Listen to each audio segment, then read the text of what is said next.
fun conversation, we hope, with participation. You are so welcome. Today's Art Discovery is all about building your own collection, and a collection that you can celebrate every day. And we're going to share some tips on how to best do that. Let me have that sheet, because I forgot what I wrote. So I've asked a couple of our artists to join us, and one of them is busy, I think, helping somebody collect some art. So she'll be over when she's done with that. We'd never want to interrupt that process. So Ray Tigerman, who we all know, Ray's studio's right here, and he plays beautiful music for us often. He's been in the art world for a long time. He owned a gallery for, how many years did you own your gallery? I owned 7 galleries for about 20 years. 7 galleries for about 20 years. So a little bit of experience in helping people collect art. And Becky Pasha will be joining us, and she is, hello. Yeah. And Matt Sievers might jump in a little bit too. I told them that you were busy helping somebody collect some art, so we weren't going to interrupt that. Nice. Hi, everybody. We're going to be kind of informal today, obviously. So Except Ray got dressed up. Yeah, Ray. So handsome. Ray put a Hey, this marks an occasion. I dressed up, so yeah. and you're I'm taking my job seriously way far today. away from us. I like that. That way I can give accusing looks. I can do like dramatic gestures. Why? Yeah. Without hitting somebody. So anyway, thank you so much for being here, and thank you to those who are online for joining us. We are halfway through the 2025 Celebration of Fine Art, which doesn't seem possible. The weeks go by very quickly. We good? Okay. And we thought it would be fun to just share a panel about maybe the possibility of expanding your collection, recognizing that it's okay to mix different styles and different mediums. And we've got a little bit of a sampling for you behind us, which we'll talk about as we go. But we also have, for sure, one of my friends in the audience, and I'm going to have him share about how they've crafted their art collection. And the most important thing about buying and collecting art is to have fun and to buy what you like, because we want you to be able to look at it every day and enjoy it and have a little memory. So, as I mentioned, Ray, Yes. 7 years, Yeah. 7 years, Yeah, I have an interesting background. 20 years, 7 galleries. Yes, yeah, that sounds like a book, like a fat book. 20 years, 7 galleries, and now I'm broke. I don't know. Yeah, no, actually, I'm a little bit unique. I started off with a frame shop, and while I was finishing my second time in school, and then that morphed into a gallery, and then I opened up another gallery, and then I opened up a company that did art and framing for healthcare, hospitality, and commercial spaces.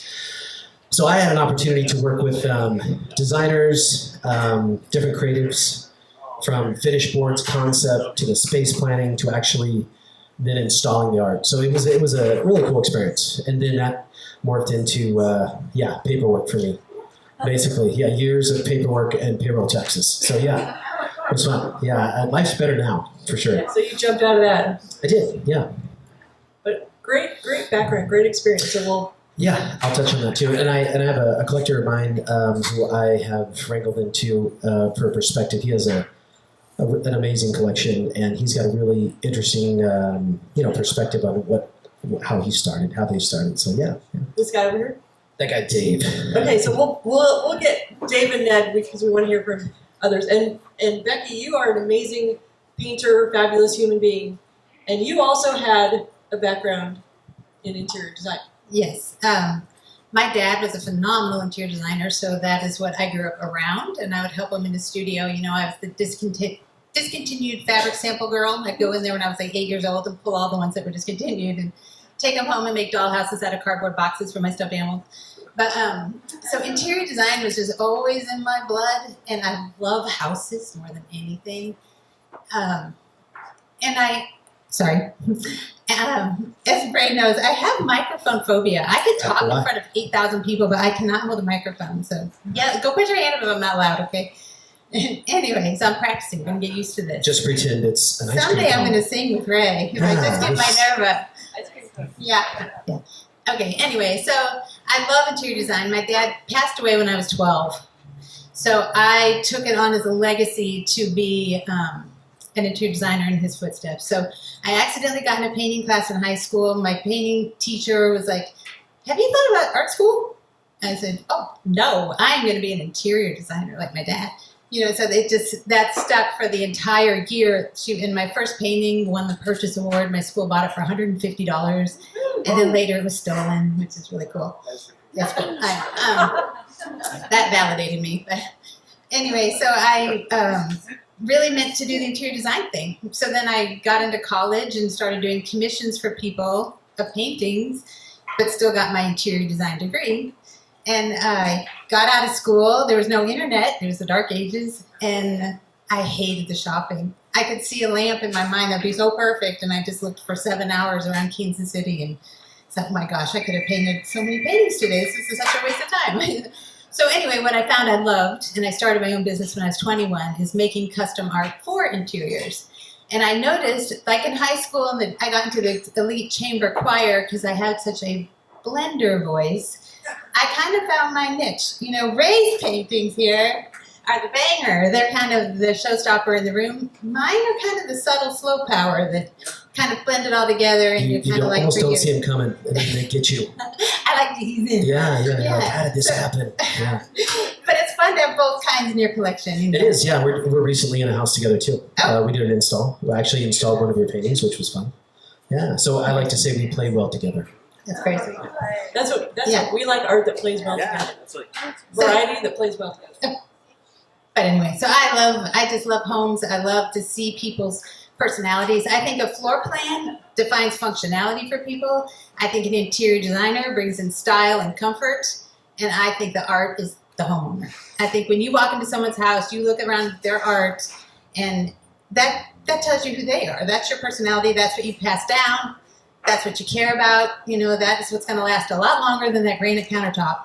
So the art needs to just make you feel either happy or remember or anything, but you are your art. So when people tell me, "I don't know if this will go next to this," I don't know, it's like, if you love it, get it, and we will make it work. You might need help if you need a designer to step in and help you balance it in your house, or feature something at the end of a hallway, maybe that has a great light. That might take a professional, whatever, but if you love it, buy it, darn it. So if you love it, buy it. Yeah. So, okay, good. Are we done? If you'd be sad that it went home with someone else, you should buy it. That's a measure stick for it, Well, we always talk about connection, and literally, you feel a connection right away. And we do very little selling here because if it speaks to a person, you recognize it, and then it's just helping them figure out how to get it into their home and where to put it. And That's true. the artists are also good at really helping.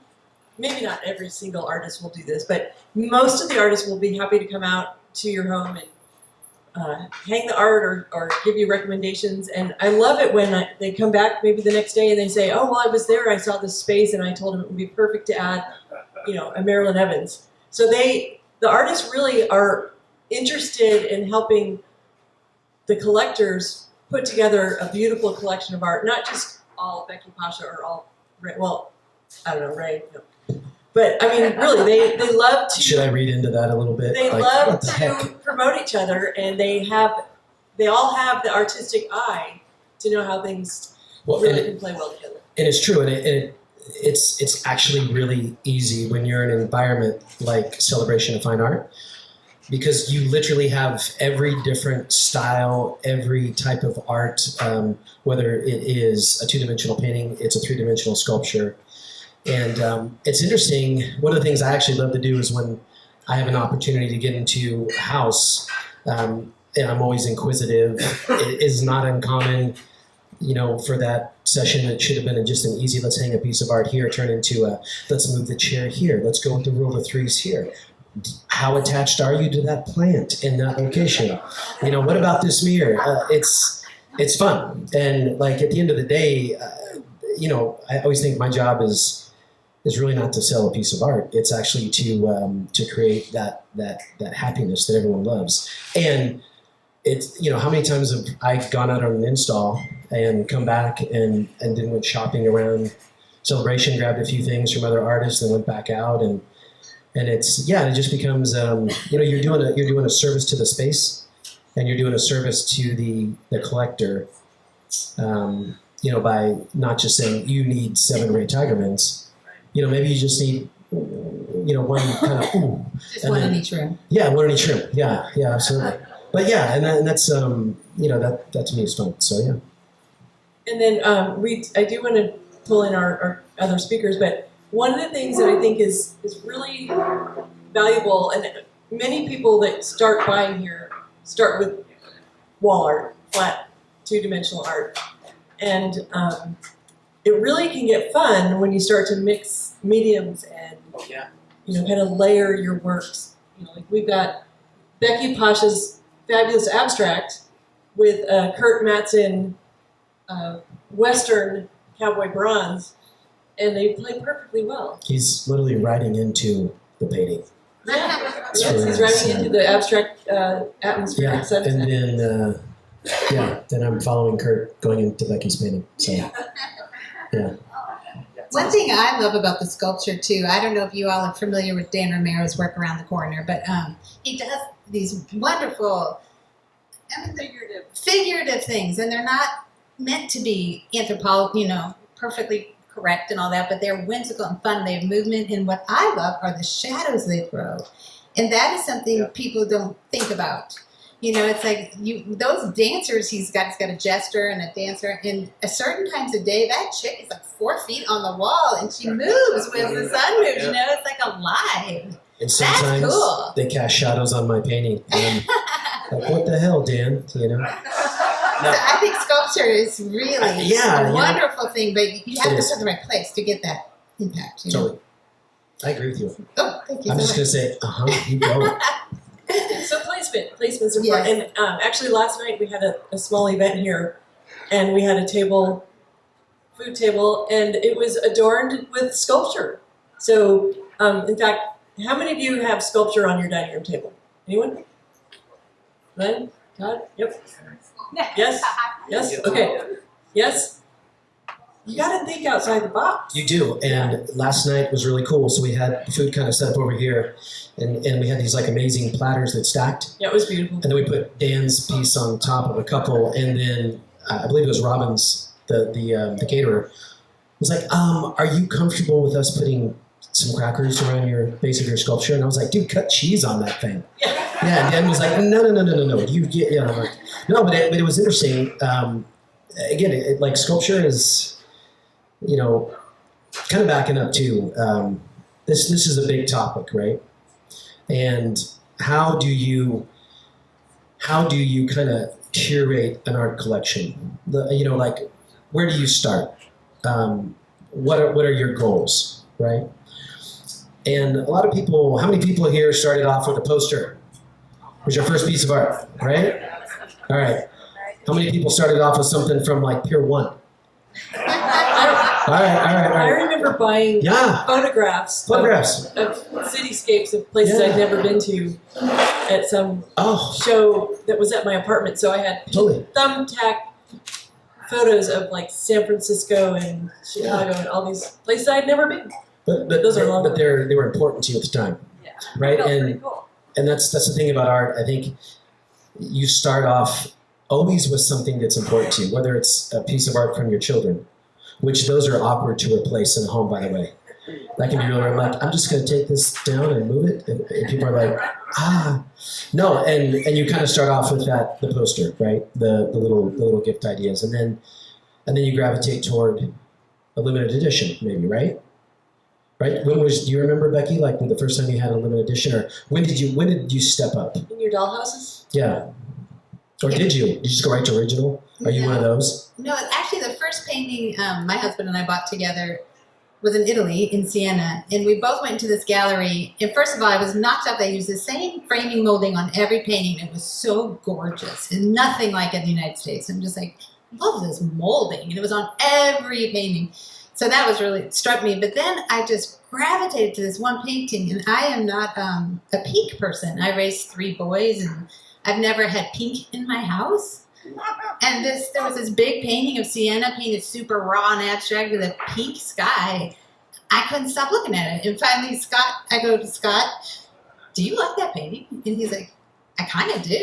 And we were just like, huh. So we bought it and shipped it home. And that was our first real piece of art we bought. But So you, before that, I had a lot of Yeah. posters, like, but still, and you bought that. Christopher Reeves when I was a little kid. Oh, yeah. Superman. And Dude, who didn't have Christopher Reeves? But you loved it, right? what, the painting? Yeah, like you kind of had Oh, this I still consensus love it. between, Yeah. totally. And here's a question: how many of you buy art when you're traveling? Yeah. How many of you have second and third homes? Okay, that counts, just so you guys know. So you're technically traveling here. So you guys can buy stuff here, just so you know. Just want to just throw that out there. But statistically, art is typically a purchase made with a couple together, especially if it's an important purchase. And traveling is a key place to maybe we have more time, I don't know, or like Jake won't go shopping with me here, but when we travel, we shop. Yeah, and you take home a memory. So, And an impulse, right? Like, the impulse purchase is typically a purchase that is, to be kind of corny, but it's like a love purchase. You see something and you love it. And I love impulse purchases, and they happen all the time. And then there's some that are calculated, where you're like, you know what, I need to think about this. I need to bring another person into it. I need to see it in my house. And that also is a purchase of love, but it's a little bit more, thought out. But at the end of the day, it's always about like what speaks to you, what do you love, what moves you, what is appropriate for the space and the confines of all that. and obviously we're speaking to a room full of art lovers. So Yeah. you already get it. But there's lots of different ways to build a collection, and you have an amazing sculpture garden. We might need to hear from you. And my friend Ned, he emailed me. Ned emails me usually every week, and sometimes I think I need to answer and then I don't, but I always read them. And let's get a mic. Yeah, I'll walk him over one. Yeah, and then you can use this one. Let that one look. So Ned emailed me about how their collection started, and they collect very specific items, and you want to share about why you have the collections you have. Wow, I wasn't planning on being part of the program. Oh, I always like to put you on the spot. But I did send a picture of what we call the trading post to Susan when I knew that the upcoming panel discussion was going to be on collecting. And we are collectors. We're kind of a little bit different. And I was just talking to Tim Weldon saying that, because I love his pieces. I mean, they're so different, but they don't fit. We collect mainly American Indian art pre-1890. Mostly beadwork, but lots of other things. How we get into that, don't ask me. I think we were in Houston one time, and we were out in at one of the festivals, and my wife Carol found a parfleche. And she was just admiring it. If you know what a parfleche is, it's a device that basically it's made out of hide, and the Indians would put meat and all these things. So you want ones that have blood on them, and we love things that look like they're being used. Rich with history. Rich with history. That is a point to make. You're a marketing guy. I think if you're collecting something like that, you want it to be used, and an identification for that is that. Anyway, so I think from that, it exploded. And so the trading post is loaded with this stuff. Then there's polar bears. We collect polar bears. How many other people collect polar bears? Anyone? My wife does. Really? Ah! Wow. Yeah, Somebody polar else out there. And how that started was, I think, one piece in Portland, and now the house is... We once had some kids run through the house and say, see if you can count the number of polar bears. They can't. Everything from an Audubon to, a very nice collection, and then there's dolls. But how you get into it is really peculiar. I don't mean to take up time here, but we sort of backed into collecting certain things. So you could walk around a place like Celebration of Fine Art and find something and buy it, and that will be the beginning, and it will never end. Right. It will never end because you're into that. And so I guess my advice would be to stay within your genre. We often learn for our things, if you don't know furs, know a furrier. So you're not making a mistake. If you're going to start a collection, do the best you can. If you can't buy a 10, buy a 9 and work yourself up to a 10, rather than just fill the house with stuff and things like that. Everything around here, I think, qualifies as a 10. And stay within your collection genre so you're not totally eclectic, I think is important as well. But I walk around here, and I love coming to these lectures, these panels, and I walk around here and say, oh, I love that. I love that, but I just don't have a place for it. I did buy a couple of polar bears here, because they had polar bears. But You get Tim Weldon to paint a polar bear. well, no, well, you know, His style? I run around and get scared. I think of I think we have basically every medium in polar bear except scratch board art. Oh, Kathy Yes, Shaver. Kathy, yeah. And I walked by that booth today, and because that piece she had with the mountain lion was just spectacular. I mean, I was infatuated with the chickens, of course. Yes. I was the guy that asked about the personalities of the chickens, but anyway, I've taken up too much time. But I think this advice here is great. But there's nothing better than a place like Celebration of Fine Art. For particularly, it doesn't matter what age demographic you are, to come in here and get enamored. And the key thing that I've heard from everybody up there tonight is be happy. Never buy anything because you think it's going to be worth something in the future. If it appeals to you, as you said, buy it now. We've had some regrets about that in the past. But you can instantly tell. It's like when you were a kid, a boy, wow, I love her. You know, and she rejects you. Well, okay, well here, if you love the art, you can buy it. You don't have to worry about rejection. No rejection. And no rejection at all. So anyway, I've talked too much, but That's thank you great. for asking me to share my thoughts. No, on thank this. you. That was helpful. Yeah. That was not even a paid advertisement. That's beautiful. Thank you, Ned. I appreciate that. And Ned's been coming. Ned and Carol. I know that. How many years have I known you and I can't say your name? Thank you for your support. Yes. I'm going to put a collector of mine on the spot. He's also a collector of Seavers. Dave. Yeah, if that's possible. Do you want to? You probably need to step in. Yeah, come in here a little bit because you'll get a little feedback from that mic. He's That's all right. Talk to Steve. No, come on, Dave. I want to talk to you. Yeah. Dave is another person I've known many years from a previous life, and And I want to collectors. comment on Ned about staying in your genre. I appreciate that for sure, but I think you can have fun within your genre too. You can kind of push it a little bit. Whereas, you know, if you collect Native American work, maybe you collect period work, and that's super important. And you can have an outlier if you love it, if it feels good with the collection, you know. But that's a good comment. Yeah, absolutely. Dave, introduce yourself. I'm Dave, and my partner Don and I have been coming here for a number of years, and we love to collect. We collect when we travel. We started collecting a number of years ago when Don was really big into a specific artist, Sergio Bustamante, who is a Mexican artist, and I didn't get it at all. I looked at the stuff and went, that's got to go in one room that I don't see every day. But I will tell you that over time I discovered how important his work is on an international scale, and eventually the pieces started coming out of the back room and into the mainstream of the rest of the house.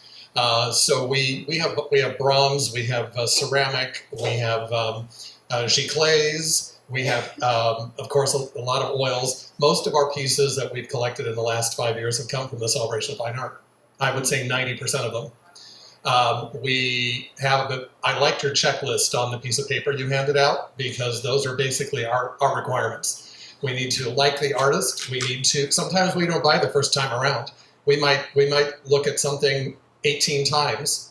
And if I've had a bad week and I want to come here and move into a beautiful space, and it might be the last week of the show, and finally something clicks. I might look at the same piece 14 times before I might even decide that we like it. We may not even agree on the piece. Which I love. I love that. But that's okay, Yeah. because we are two independent people with our own tastes. And as long as we have a spot for it, and even if we don't have a spot for it, I get artists that say, well, we'll come out and we'll put it on the wall and you can see how it works. Don't need to. If I like it, we will find a place for it. I will move. We have an art closet, and we transfer our art frequently, right? The I cheapest, love you, Dave, right now. I the just love you, brother. My God. We're gonna go have a drink. You the just least keep here. expensive way to remodel a house is rehang your paintings and move your art. That's Because so true. it takes on a completely new persona. It takes on new light, new shadows. A lot of our art has uplights. They have their own uplights. They're on timers, so we have a lot of architecture through lighting, and we also have rooms in our house that are dedicated to certain artists. So our entrance hall is the Ray Tigerman. Our living room is I got the bathroom too, just so you guys know. paintings. Make sure you Paintings. have the Art. bathroom. No, you don't have the bathroom. You do not. No. The powder room is Abigail Snow. I will tell you that. And the living room is Matt Sievers. And then there's a few other miscellaneous great, but some of our favorite artists. And I loved on your list that you take a picture with the artist and the piece. I have multiple little photographs in a curio cabinet with us standing next to the piece that we buy with the artist. So I have a picture of Sergio Bustamante with us in our living room. I have a picture of John Nieto. He's now deceased, but a very famous Native American artist. I gravitate toward, and here's the other thing. I don't know if you know much about John Nieto. Many of his paintings that are this size are in the $80,000 to $100,000 category. And I am not in that category. I'm not doing it. I like to buy, I could buy 5 paintings for that, and I will have 5. But I will tell you that the reason that I fell in love with a lot of Ray's work is because it reminds me so much of John Nieto. If you go online and you look up his work, a lot of bold colors, very distinctive work. He's in the same category as Fritz Scholder, who was a Phoenix resident, Paradise Valley resident. So you can have something for a fraction of the cost that will remind you of one of the most renowned artists of the 20th century. So we look for what speaks to us. What do I want to see every day when I come down? We have a split level house, and I have paintings in the hallways or on the stairwell. I have them on the landings. And what brings us joy every day? Because there's not a lot of the world today that brings us a lot of joy. And I want to look at that painting and say, you know what? I remember buying that painting. I remember buying that sculpture. I was here roaming around, and I have to admit, I bought a sculpture. A Bryce Pettit, my very first Bryce Pettit. We've had a couple of his small pieces, little tiny pieces, but I actually got a bear. I got one of his bears. So I'm excited about having a new sculpture. And I will remember the day that I bought it. And we remember the place and the day that we bought each one of these pieces because they speak so much to us. So if it brings you joy and you can make it, you pull the trigger and make it work, I highly encourage it. Amen, brother. Thank Right? you, Dave. Amen. Yeah, really Yeah. appreciate it. Preach. Yeah, it is so fun. I like to encourage people. We invest a lot of our time, energy, and money when we buy things. Walk around your house and appreciate them. Sometimes, you forget and you might, sorry, I'm so grabby. Stop it. But to take We the added time someone, sorry. to visit, hi Matt, welcome. To take the time to visit and remember how you felt about those pieces, it's instant pick me up. And also there's some great, family heirloom pieces that I have artwork from my grandfather who was a sculptor and a painter. And, I like to look at those. I have one right next to my bed and one in my front hallway where I've got this really cool relief. What was that? The face. Is that a relief? That's not a relief. It's like a sculpted 3-dimensional, but It's a relief. You don't have to know all the terminology to collect either, or to appreciate it. It's a piece of art. On Piece the of art. wall. And again, rule number one: buy what you love, what makes you happy, and it's cool if you want to stay within a niche, or if you want to go. The first piece of art Jake and I bought and took time payments to pay it off was a Larry Perney. Now, if you're married, what is that? So if you're Separate company. I think that that's a good question because again, a lot of times it's a decision made with two people, but it's also, I think, really important to, like, if your partner likes something different and you know it makes them happy, don't say, well, I don't like it, so we can't get it. The most loving thing you can do is have somebody get something that brings them joy. So See? That's right. Yeah, you don't I love her. you don't always have to agree, but sometimes you might relegate things to a certain room. But that can be a challenge. we're That is a fortunate challenge. that we somehow inadvertently planned that our anniversary falls right in the middle of Celebration of Fine Art. There's good things and bad things. Like, we don't really get to go out, but somehow it's a great way to have a piece of art to honor the anniversary. Sometimes we pick it out together, sometimes we don't. And the best way to get Christmas presents or whatever is just to buy what you want and tell your spouse, hey, look what you got me. But I'm digressing. But again, I think it makes my heart happy to hear how happy art makes people, and I think we're not. Did you already say this, or was this morning? I don't remember, but If it was intuitive and smart, yes. we're not selling art. We're selling happiness. We are. Yeah, We're absolutely. selling emotional connection, and we're selling joy. And You know, and I want to introduce my buddy. revolves with art. It does. Sorry, I didn't mean to cut you off there. This is my buddy Matt Sievers. He is a phenomenal painter, pretty competent musician. He's kind of an okay guy. We have fun. We have fun. He has good taste in hats. So yeah. Anyway, yeah. Add to that. Don't tell him that. Yeah, so art being a selling happiness, I was thinking about growing up in my family home. So my father, Gregory Sievers, is an artist here. He's down the hall. You'd run right into his booth. Can't miss it. He's been here 32 years or so, which means I was 11 when Dad started doing the show.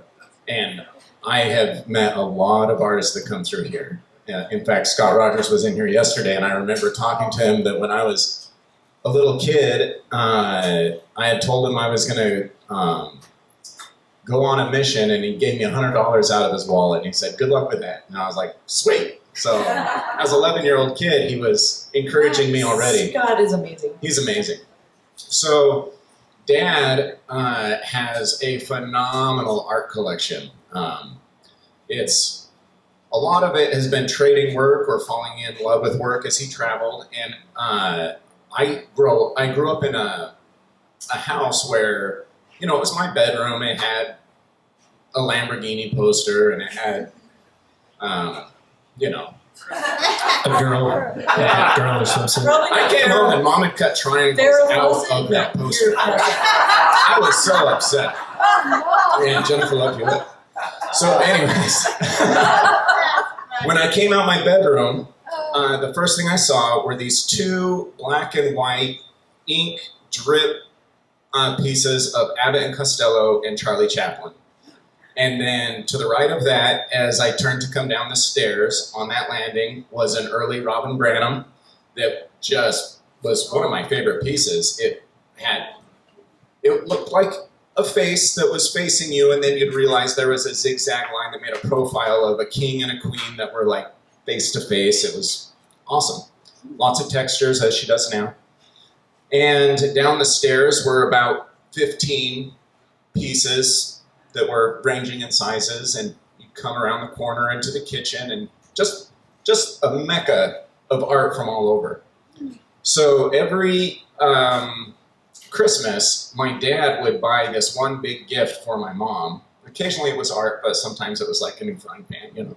But he would hide it somewhere in the house, and he would backtrack from that piece of art, little clues that he'd write, where he'd go to one of the pieces with hints about something hidden in it, or about the artist who created it, where they got it, so that all the kids could do this treasure hunt every Christmas morning and learn about each piece of artwork. And it was a home that was just so rich with art. I was doomed to be an artist. It was like guaranteed. Dad knew what he was doing. And it really enriched my childhood to be in a, it wasn't a house, it was a home. It was a home with memories and richness and depth. And I took that with me to college. And college dorms are white cinder blocks that have layers and layers of paint and putty from the last frat's posters, and it was just like cold, and it just was not my house. And I brought You her. put the girl poster back up there, didn't you? I found the triangles, taped them up, yeah. And I was studying art. I had paintings in my dorm, but you're hanging out with friends, you're going to their rooms, you're meeting girls, and it was kind of cold and sad, and it was lifeless, and it was shallow, and it wasn't home. So I remember going home for a Thanksgiving, and I'd just been gone quite a while, and walking in, and Mom had rearranged art in the front foyer there, and I was seeing a piece that I hadn't really looked at in a while, and it just hit me. And something with art being in a different location even. I have another great story about that, but I'm probably taking up too much time. But the richness of art, the memories, and how it all works together, where you're not falling in love with something because you are just die-hard John Wayne, so you're always going to get John Wayne paintings. But you're opening yourself up to inspiration. You go through a gallery, all these different booths, it's such a diverse show with so many amazing artists that are amazing people. And no matter what you're into and what has spoken to you in the past, you'll find yourself in one of these booths looking at something that you've never looked at before and having a conversation and relating to that artist and just kind of falling in love with an item. And it's speaking to you and you're not sure why, but it does. Like the pink sunset in Italy. Yeah. Well, I'll go on with the other story unless someone's ready to talk. No, this is good. I just want to say one thing about think about what you want to look at night. Because a lot of people tell me, if I have a house in Arizona, do I need Southwest art? Because they want to make it look right for where they are. No, my husband's an architect, and I've given him trouble forever saying, dude, you're killing us with all these huge windows and open floor plans. Where are the art walls? There you go. But because at night, all that goes dark, and your art is what sings. So think about that. You know what? Maybe you want a blues painting. Maybe you love jazz, and maybe I know it's you, but that is the personality of your home is your art. Your personality is to come through your art. So I don't know. I just think it's interesting. At night, your art will sing if you light it right, and it's such a magical feeling to just be swept up in that. That's a great point. I have a Matthew Sievers painting, and I know, yeah. Do you have one of mine? I asked for a 48 by 60, I'm working but on it. this Yeah, guy, I'm working he on it. tends to sell them before. I'm waiting for it. No, raise your hand. Are you familiar with Matthew Sievers' work? So if you're not, please walk around there and take a look. So one of the things that Matthew does really just exceptionally well is sunsets. They're very, very contemporary. They're very ethereal. They're just very beautiful. And the thing about Matt's piece too is they're very loose, but when you back up, they get more defined, and they're just beautiful. And he was running behind. We kind of cover each other's booths, and there was this gal that was talking to her husband. And they're like, well, why would we want a sunset when we're surrounded by sunsets every day here? And I was just happened to be right there, and I said, I'll tell you why. So I'm one of those people that I do 10, 13-hour studio days when I'm at home. So pretty much I get up in the morning, I have my breakfast, do a little something I'm in my studio, and then I don't come out of my studio until it is dark. And every single time I walk in my house, I'm greeted by Matthew's piece. And I get to see that sunset like every single time, and I love it. And yeah, and it's that power of art too, where you're just like, oh man, cool. I didn't miss it, but yeah. Well, I do love that Arizona has these absolutely phenomenal sunsets, and our phones are full of these sunsets that we love, but each one is so different. And we've all seen this electric pink, and I feel like I'm waiting. I'm waiting for the right clouds, and it's fun to get to capture it. And it's fun to be able to show people, this is a painting of the type of sunset I want to show you while you're here in Arizona. And maybe you'll get lucky. Maybe you'll see something like this. But we do live in a really special area. This is such a beautiful state, and it's so fun to, be up in Desert Mountain and see the city lights turn on. So I do tend to paint them a lot because it's just gorgeous. It's prettier than a jewelry cabinet. It just all the lights twinkling and moving and blues and reds and yeah. Everybody sunrises. Oh yeah. That's my favorite. I have 4 boys. I haven't seen a sunrise in years. Late nights. No, I love the sunrises. Yeah. Well, something else like what Becky had mentioned too is kind of talking about your space at different times of the day, and kind of getting back to this idea. Sorry, brother. It's dimension too. Something that when I'm looking at a space, I personally like to consider a lot of different ideas or thoughts, and one of them is dimension, space, like proportion, scale. I know the rule of threes, and that's where you can really take a few important pieces and transform those few important pieces into a collection, something that is visually stimulating and interesting. You can add, remind me of this artist's name, right behind you with the record. Marilyn. Yeah, Marilyn Evans. I mean, just super cool. Interesting and Copper elements. Yeah, and can you imagine like those at night lit?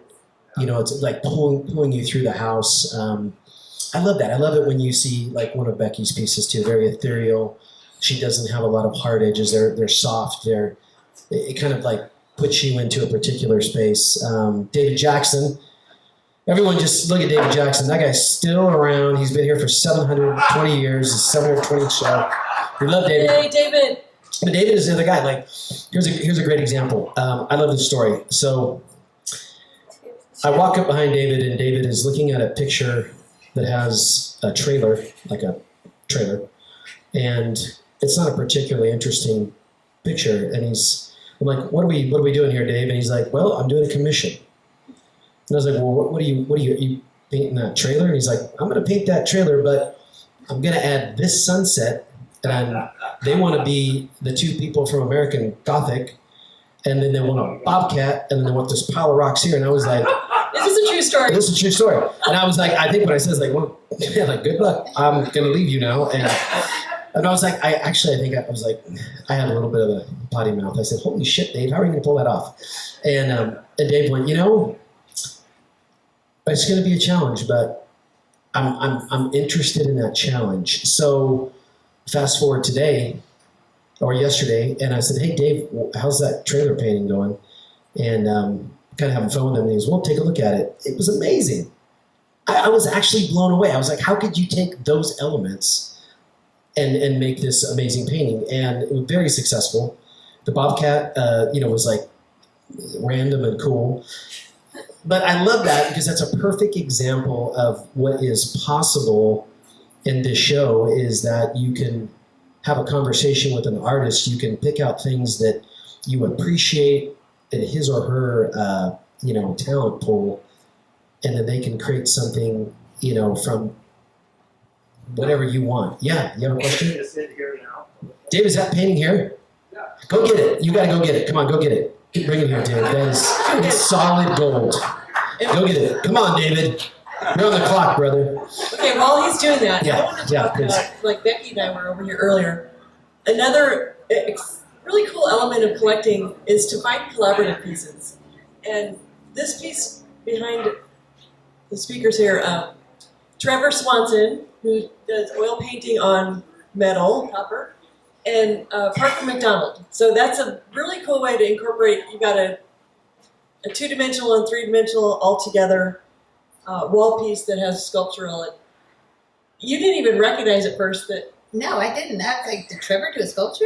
Because I recognized Trevor's before I recognized that as Parker. So that's really cool. I love when people do that. One of a kind. Okay. Okay, David, let's see come out the here. trailer Bobcat All right, so Gothic We get back on Sunset. yeah, hold on. Yeah. Look at that. Come on.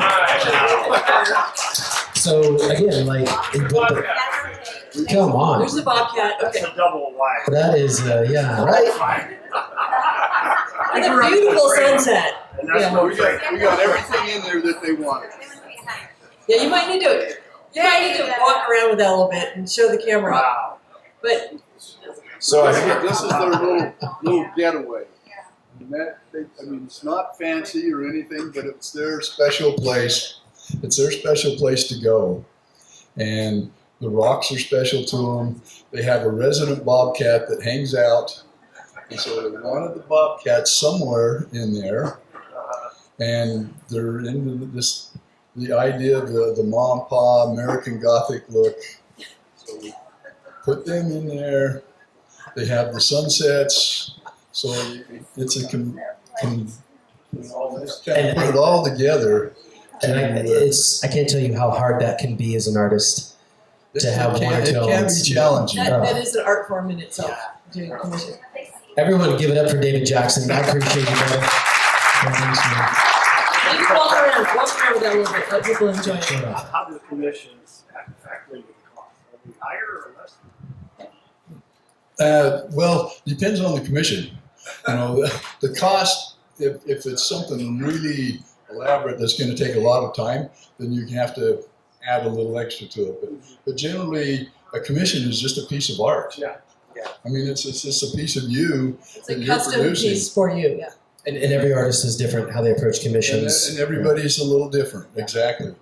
But I would say most of my collectors who've done commissions, they come back and say that's one of their prize pieces. They work with the artist. You Absolutely. find an artist that you really like their style, you like their sensibility, the way they handle their color palette, and then you come with an idea, a memory, an image. And if the artist wants to do it, it's because it speaks to that artist as well. Of course, the more artistic license you give that artist, most likely the more you're going to enjoy that painting, because he's going to be bringing out something that you may not have seen or had felt the freedom of a confident stroke that has emotion in it, where you're not tying his hands and Or her hands. or her hands, excuse me. I'm thinking of my own work here. His or her hands, and I would say of all the commissions I've done, every one of them has pushed me to grow and consider different subject matter and different things that I may not have gone after. So I love commissions, and if you've ever been thinking of one, I'd encourage you to find an artist and do it. It's a great way to. One of the things Grow with your doing a function. commission is you can become a part of the process. When I do something for somebody, I will usually do a quick sketch so they have an idea. So we are on the same page. And then as I paint and get it, as the progress grows, I'll send a photo so they can see kind of like a step by step.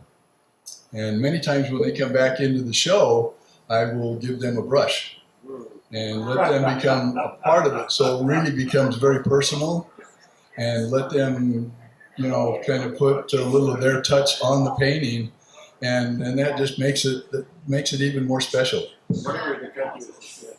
Just up north here in Arizona, about 3 hours away. And again, it's just their special place. It's awesome, and I appreciate that. It's awesome. But this is another example of your art collection where you are not necessarily limited by what is available. If you love Right. someone's work, this year in particular has been a commission year for me, and I get all the time, I'm like, we love this color palette, we want this size, we want this subject. And then I'm like, cool. And then, what other elements do you guys, want? And I love it. It's fun. And then you end up with a piece that is significant to you, that you helped co-author in a way. And again, and it's part of that, like your collection. Now you have things that, you have acquired when you've traveled. You have something that you have helped design, and it just, from that standpoint, it just increases. It's fun. Yeah. It's not just a piece of art. No way. Yeah. Thanks, brother. Yay. Thank you, David. So Becky, I think it would be kind of fun to talk about how, from the artist's perspective, how it feels when somebody becomes part of your collectors. Like the honor that you feel when they get joy, you get joy, Oh yeah. and it's not just, oh, I made a sale. I can't even express how neat that is. The neatest thing about this show for me is I get to see people react to my art. Some people stand in front and get kind of emotional. My work is kind of emotional. Other people just walk by. I had a guy tell me it looks like I paint with Vaseline on my glasses. But I love the comments. I don't care. It's just fun to witness that and be a part of it. And then when someone actually, especially the other day, I walked the tent before anybody was here. And if somebody decides to take one of mine with all of this art in here, I am so honored. And honestly, it's so much. There's so much out there. And I try to paint paintings that are timeless, so that 30 years ago you won't be tired of it, and you can move it room to room, and your kids will flaunt it. That's my goal. So I really take it to heart, and it's super neat. My clients, I think I have the best clients. You're probably one yet, but maybe someday. But they come back and get another. They're like, oh, now I need one for my dining room. Now I want one for my bedroom. And that's just the biggest compliment in the world. So I love it. I love all my clients dearly. They're very sweet. It's just like we love our art. The artist, that connection is there, and people are taking a part of you with them. Well, and I wonder, I don't know if anybody else does this, but if you do this with your original art, but I sit there when I look at my painting from Italy or any of my originals, I just wonder, was that artist hot when they painted this? Were they eating good while they looking painted it? hot, I wonder or- if that's their finger. You know what I mean? And that's the difference from original art to a print or, a poster or whatever. I love wondering that kind of stuff. I wonder what the light was like when you painted this. Yeah. Were they sitting in the rain? I know, and that's what I had a good friend of mine worked really high up at the Nelson Atkins Museum in Kansas City, and she said her quote was always, "Original art can change a life." And I thought that was so neat because it's so true. If you stand in front of a master painting in a museum, whoever your favorite is, and you just start to think about their life and them sitting in front of that canvas, and they touched every little, millimeter of that canvas. It gives you goosebumps, And so to think that that's my job, I get to do that now, and people probably know what I'm doing when I'm painting. I'm chomping gum and listening to cellos. I'm not so mysterious, but it's definitely I don't know. Original art is magical. That's all I can say. And I think it's equally as impactful if you walk into someone's house and they have no art. I mean, your art is your personality, The interior design is your house's flavor, I think, like ice cream. But your art is your personality. And imagine, when we walk into a house, immediately I like Sherlock Holmes PBS, he deducts, it's like they either just moved, they travel too much, they're never home. Or, why would someone have no art? It's fascinating to me. So that's just as much a personality trait as having so much art that it's a French salon up to the ceiling, It's like, so, Well, that I brings don't up know. the question, how Yeah. high can you stack it? How high can you stack it? That's a really good question because we were going to cover that. Oh, yeah. If it has a horizon line, I do not think it should be above eye height. The horizon line should kind of stay, in my humble interior design opinion. Now, things that are woven or things like that could be up high in these high ceilings around here. But it's okay to have blank space. That makes the art at eye height sing. So I'm gonna it's have all to about setting And it it's up. okay to have a ask you to salon leave. wall. Do you not like that? gather your things and leave. Good at the door. You I never think say you might that. disagree. Answer that question. I was You an wallpaper. interior Wallpaper, brother. Wallpaper with art. No, with Ray Diamond. just joking. Just joking.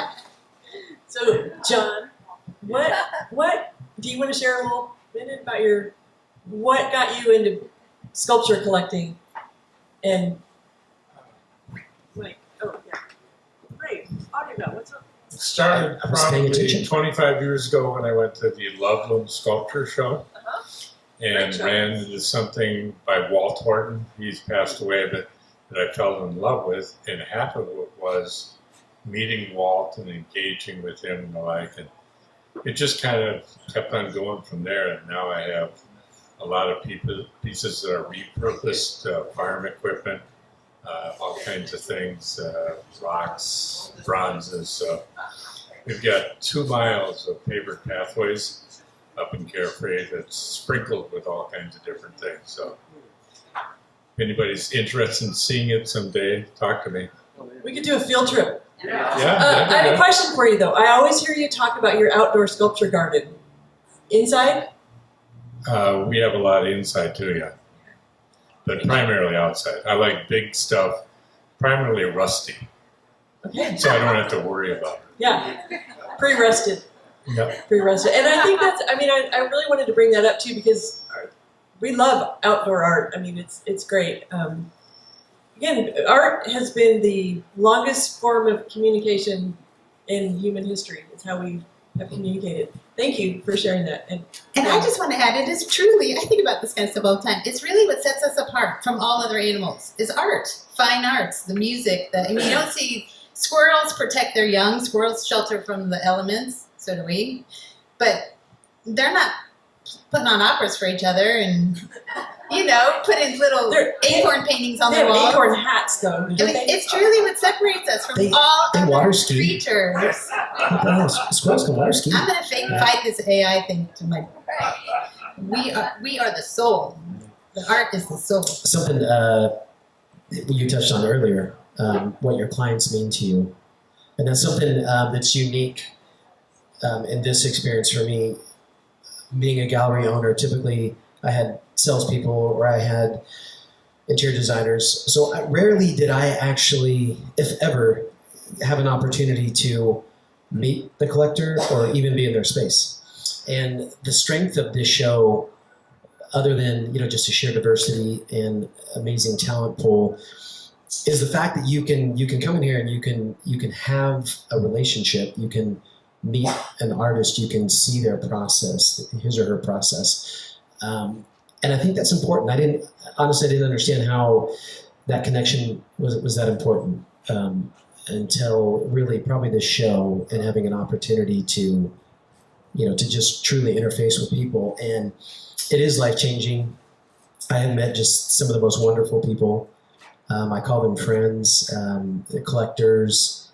I'm privileged to be invited into their homes and their spaces, to be trusted with my opinions, and it's special. There truly is not a place like this with this talent, this amount of just sheer genius that I've ever seen. And I had galleries in Miami. I had a gallery in Lake Las Vegas, Carmel, Nashville, Tennessee, Atlanta. So I've been in kind of like a lot of the art hubs, and never have I seen anything of this caliber. So it's unique to have it here. And yeah, I think that's one of the strengths too. But Well, we feel very blessed to have so many amazing human beings who happen to be artists. And I also love, they all come back. I mean, just yesterday Scott Rogers was in, John Coleman comes to visit, Jerry Jordan was just here. So it's really fun that it's a place where all of us who love art like to be, and the artists who create it, they miss being here. And sometimes people move on for various reasons, but there is something special in it, and the key ingredient is really that connection that all of us feel. So without the wonderful art lovers, we would just be sitting in a tent, looking at the walls. But yeah, absolutely. And you're the needed part of that equation. It's easy to romanticize an artist's life. It was funny. Do you have time for a little story? So we running short. Do you have time? Okay, good. I'm just to guys, yes. So I remember this was during the financial crash, and I was manning my gallery, and I had a gal come in, and she ended up buying like 3 pieces. And I remember she was an attorney, and she goes, this looks so fun. And when I retire, I'm going to have an art gallery. And I remember going, it's a lot of fun. Yeah, thank you very much. Appreciate it. When she left, she enabled me to stay in business. and got choked up. Wow. But yeah, it's we do what we do because of you guys, and I appreciate that more than you guys know. Anyway, yeah. Well, that was so scary. Thank you. Yeah, I mean, I hope that we've shed some enlightenment, and certainly I think we've shared some enthusiasm. One quick question. Our art was our family photos. Oh, family photos, It that is, started out yeah. 50 years ago. Now we don't have a family photo in place. So where do they fit in? Oh, they need to be there. My dad, the great designer, always said family photos should be in the bedroom. Like what? It should never be in the living room, dining room, anywhere we entertain. Family photos belong in the bedroom. That's what he always said. I thought it was weird. I think family Like a family wall. family You is need a whole everything, wall. and I think it's important to honor that. And Yeah, it's not uncommon to find. I just did an install the other night, and it was they had a whole table, if you will, that had family photos, and it was nice. It was tastefully done, and they had a nice piece. They had a nice piece. Jesus, yeah, it's 5 o'clock. Yeah, and it was really tastefully done. But sometimes that's a good point that Becky made, because you do encounter homes that have a lot of family photos, and they are super important. But a lot of times, it's like the art, is super important. And if you have that collector mentality, that's a consideration. Like, it's a consideration on how you use your space. And it really is up to the individual. But you can do things instead of group them all together. You can have maybe some in this particular area, or maybe in your office or in your bedroom.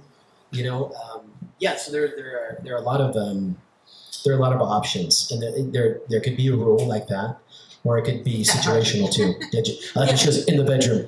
it's That's your it. house. Next, You can do what you in the want. bedroom. To defend that, we did have a huge wall that led to their bedroom, and it was all like 3 generations of my family. All of us were included in it. So it was a very cool wall. It was Where like do 30 nudes go? pictures. Where do nudes go, Becky? Where's what go? Where do nudes go? With the family portraits. With the family portraits in the bedroom. What the hell? Okay, It's your art. You can put it wherever you want. You can put it wherever And you if want. you want advice or help or opinions, we've got lots of them. But I just think it's meant to bring us joy. So however you want to go floor to ceiling with your artwork, we've got collectors that do that. We've got collectors that are more clean line. I always tell the artists, if somebody says, "Oh, I don't have any wall space," that is your perfect prospect, because they love art. So never believe, we're not going to believe if you say you don't have room, because some people buy art to fill spaces, some people buy art and they'll find the space to put it. And I try to sell those people my $10,000 refrigerator magnets.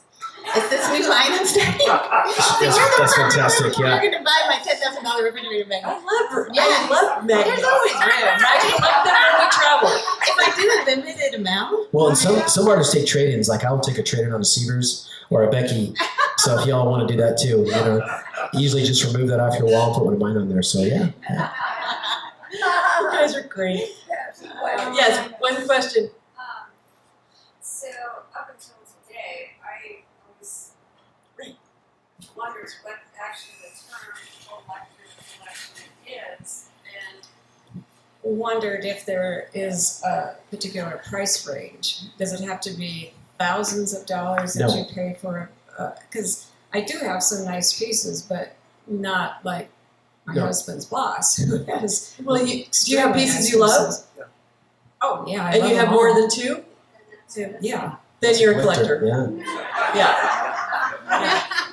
And I think I do think that's really a great question. It is.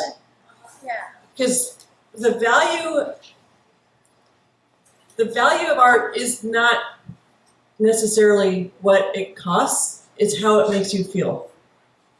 And some people have supersonic budgets and can afford, like, we were talking one day, she's like, I would love to help people do collections and have somebody come in with a X amount of budget, and I could help them make the selections with that. But the truth is, you can come in here with $500 budget or a $500,000 budget, and you can have fun with that, and you can start and build a collection with that. But And really great question. I'm glad you asked. great it. question. And you've heard invest in art too. Like, I want to invest in art. And, the idea behind collecting art is there are people who invest in art and they do not love that art. It is a commodity. And they're buying very specific, particular artists, or they're betting on another group of artists. They're not collecting things, and I'm generalizing, but from my experience, they're not collecting things because they love it. They're doing it because they want a return. And when you are in a tent and you are in a show like this, and you have a good mix of gallery artists, and you have emerging artists, and you have established artists, you're kind of paying for supply and demand. So we can only produce so many things. And then as people continue to purchase those, prices raise up. And that's kind of the economy. But back to that question, your art does not need to be comprised of, $1,000 pieces or $10,000 pieces. A collection is pieces that you love, that move you, that feel good in your space. And I think that's probably, yeah. And I think just one of the things we wanted to highlight was you can have a variety of mediums. We have ceramic, metal, watercolor, mixed media with oil paint, and welded metal, weavings of rattan and willow with other elements in them, acrylic, bronze sculpture, acrylic, abstract. And all of these play well together. And having that diversity of styles and mediums can really, and we've got lots of little things. Like I love littles. So if you've got space, you can put little bronzes, little paintings. We also will stand a painting on the credenza if I don't have wall space. Extend it and put a little sculpture in front of it. I like my art to play well together. One more question, and then Better question. okay, we got one here and one there, and we can stay. Okay, go ahead, share. Wendy is awesome. I just want to share because I've collected art for many, many years, if you want to call it collection. It's just things that I've seen as I've traveled, and I've traveled a hell of a lot and in different countries. But I just want to mention about small things. I have a collection that I built. It's my small collection here from the celebration. It's eclectic. It's from a lot of different artists. I'm here for 3 months. I go home. It all gets packed up and tucked away carefully. I come back. I've got sculptures. I've got encaustic art. I've got all kinds. And they're small. They're all about 8 by 8, 8 by 10. They're small. And a lot of them aren't even framed. And when I come back, I unpack them. I talk to them. I know I've met every one of the artists. I know what they are. They each have a name. And I have them against lamps. I have them on my fireplace. I have them around the whole house so that I can talk to them. So we're not talking about something that's thousands of dollars, but it was started by Kurt, and I've grown it from different people. So to me, that's a collection. Absolutely. I've got a lot more art than that, but that is a little collection that is pretty special. I love littles. Did you want to ask? Well, I'm just curious about negotiating. At what point do you negotiate? And how acceptable is it or not? If I go to Mexico, it's expected. So where do you guys fit in? We get angry, hostile.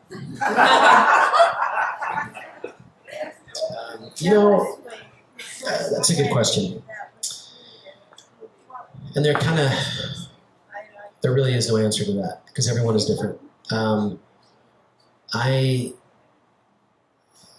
I don't do a lot of negotiating, and it's not because I don't appreciate people who want to collect my art. It's because I've been going through, the last 5 or 6 years where currently I have like 3 galleries that are kind of yelling at me, I need art. And so, and I prepped for this show specifically. So, but that doesn't mean that, you know, I wouldn't do that. I'll tell you a real brief story. So I was in a gallery doing a show, and this guy came up to me, and he's kind of gruff. He was like, I like that piece, but I'm not going to pay that. And I was like, okay, cool. So I'll go over here. And then he kind of followed me around, and he was like, no, I want a deal. You know, do you ever give discounts? And his wife was right here. And I looked at him, I said, if I like you. And the wife was smart enough to instantly interject, and she was like, well, hello. And then we totally got along. And yeah, and I actually made a concession. So, you know, it's like, we're people too, you know, and we have budgets, right? And we want deals. So, yeah, I think it's situational. It just depends, you know. And if you're buying multiple pieces, that could be another factor too. Yeah, and I think the artists do their best to like you said, they've got expenses, they've got overhead, and most of them are going to price it what they know they need to get out of it. And I think the real key for me is, as a collector and as a curator, showrunner, whatever I am, showner. My kids call her the showner. Respect is really, really key, and I think I like to know that if I'm going to pay this price for something, they're going to do the same for the next person, and I don't want to find out, oh, because that person asked, they got it less expensive. So a lot of the artists, I think, have that mindset of I'm going to be consistent with my pricing for all my collectors, because that keeps it even. That said, you know, some people will negotiate a little bit, but I think know that the artists are doing their best to keep even with what they need to do as well. But and generally, I mean, things will increase in value, and the answer to that might be if you buy it today, you're going to get a better price the next week probably, because my prices will go up. So just a gentleman that was here earlier that did our show 20 some years ago, I wouldn't be able to touch his prices now. I mean, it's just off the charts. So, you know, buy now and you might see an increase. But, you know, it's a good question, and I think I'm glad you asked it. But I think for me, a lot of it is just having an even, steady approach to how they charge. Is that fair? I definitely think there's a lot of purchases. We've all made purchases where we really like something and we're trying to decide in our budget if we would like it enough to pay for that. And then we've made purchases where I don't want someone else to get this before I can get it. And it is special to me. It speaks to me, and I'm going to just buy it. We've all had those purchases. And it tickles us as artists when that happens in the art world, when it's this piece, I know it's going to be gone. And I'm like, I know it's going to be gone too. Like, either you like it and you'll get it, or you like it and you're going to work on price, or it's going to be gone. But we have a lot of, I would say the majority by far, where there's an emotional connection and the pricing doesn't come up, and it tickles us. And we've had that happen as well, and we've budgeted. We've tried to get the best deal as anyone else. But there's definitely a truth to it, because ultimately, if I destroyed one of my paintings and got nothing out of it, it would hurt. I'd be frustrated, but it wouldn't like break me. I'd survive.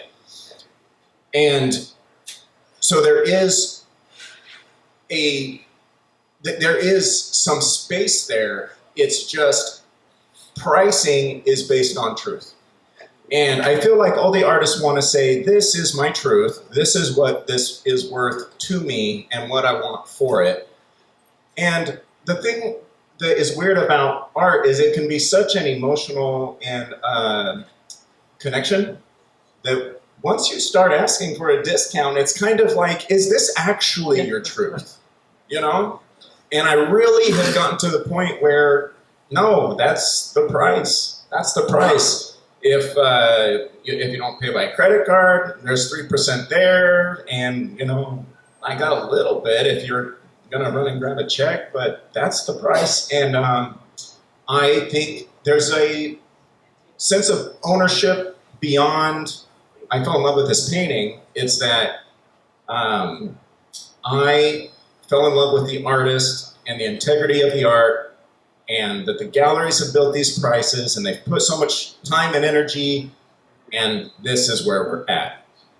Of course, sometimes it comes around, and we do what we can, especially for repeat collectors, especially. Just like Ray said, our patrons, we couldn't be more grateful. And when Susan said we'd just be in a tent, if it weren't for you guys, I was thinking, I'd probably be in an actual tent. Camping for life. Camping for life. And I know we're way over time, but I was thinking about, the French impressions, Van Gogh, Monet, Manet, that whole grouping. They lived through the support of their patrons. None of them became famous until long after they were gone.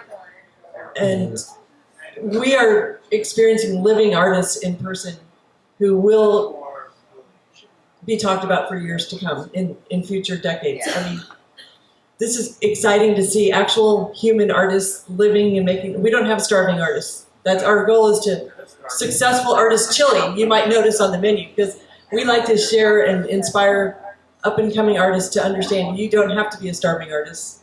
You can be very successful and make the world a more beautiful place. But you guys are awesome. Thank you so much. Thank you, I appreciate it. Thanks for contributing too. Ned, appreciate it. Dave, represent.